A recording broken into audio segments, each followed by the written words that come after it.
জয় গুরু দাদা। জয় গুরু। দাদা ভালো আছেন আপনি? হ্যাঁ, গুরু মালিকের দয়া আল্লাহর পাকে অনেক ভালো রাখছে। আপনি কেমন আছেন? জি দাদা, দয়ালের আশীর্বাদে খুব ভালো আছি। দাদা, তো আপনি সাইজির দরবারে তো প্রতিনিয়তই সবসময় আসেন না দাদা? হ্যাঁ, প্রায় সময় থাকি। এর ভিতরে বিগত 12 বছর আমি গৃহতে গেছিলাম। তখন সাইজির দরবারে মানে যাত্রা বাড়িতে কিছু সময় দিছি। আর আমার বয়স যখন 10-11 বছর তখন থেকে আমি লালন আশা বাড়িতে আসি আমার বাবার হাত ধরে। আমার বাবার নাম করিম ফকির। তার হাত ধরে এসে একজন সোনার মানুষ পেয়েছিলাম, তার নাম গুরু জাপস রায়, যে আমার প্রতিস্তবর। জি, জয় গুরু। তো দাদা, সাইজির দুই একটা বাণী এবং বাণীর তথ্য যদি আমাদের একটু শোনাতেন। সাইজিদ পানির তো শেষ নেই। যেমন বলছে, পারে কে যাবি নবীর নৌকাতে আয়, দিনের ডঙ্কা বাজছে শহর মক্কা মদিনা। এই দেখেন এত সুন্দর একটা মধুর বাণী বলছে যে পারে কে যাবি নবীর নৌকাতে আয়। নবীন নৌকাতে আয়। আমি যদি নবীর নৌকাতে না যায়, যদি আজীবন বলি যে পারে যাবো, কখনো হয় না। সাইজি এখানে কি চাল ছিল যে একজন মানুষ গুরুর কাছে যে তুমি আত্মসমর্পণ করো, আত্মসমর্পণ করলে তোমাকে সে পারে নিয়ে যাবে। রূপ কাস্টের মানে এই দেহটা, এই কাস্টের নৌকা খানি নাই তো ডুবার মতো।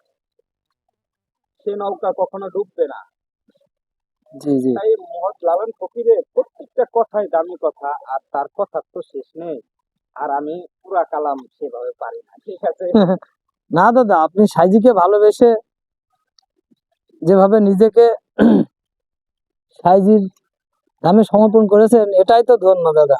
আমি সর্বদাই চাই আমার গুরু পদে যেন আমার এই জীবন যৌবনকে আমি বিসর্জন দিতে পারি।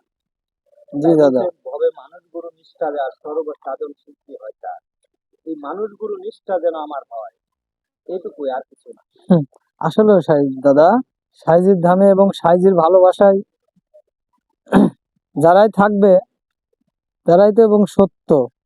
সাইজি তো বলেছে, সত্য সুপথ না চিনিলে পাবি না মানুষ, পাবি না মানুষের দর্শন। সত্য বল সুপথে চল, ওরে আমার মন। আর কাউকে কিন্তু বলে না, এখানে নিজের মনকে বলছে। আবার আরেক জায়গায় বলছে, ইল্লতে স্বভাব হলে পানিতে যাইরে দিলে থাকবে কিছু কিছু। মানে এমন একটা ব্যাপার উনি চাল দিছে যে আমার যদি ইল্লতের কোনো স্বভাব থাকে এই দুনিয়া বিধি, সেই স্বভাবটা গুরুর সত্য সায় গেলে যাবে, দিয়ে যাবে।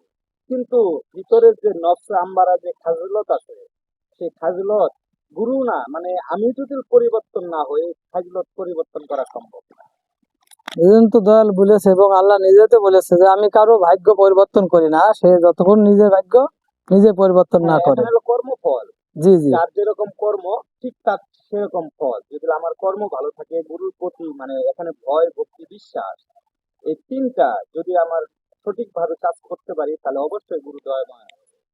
গুরু তো পতিত পবন পরম ঈশ্বর, অখণ্ড মন্ডল কারণ ব্যক্তম গুরু জগৎ চরাচর। জি দাদা, জয় গুরু।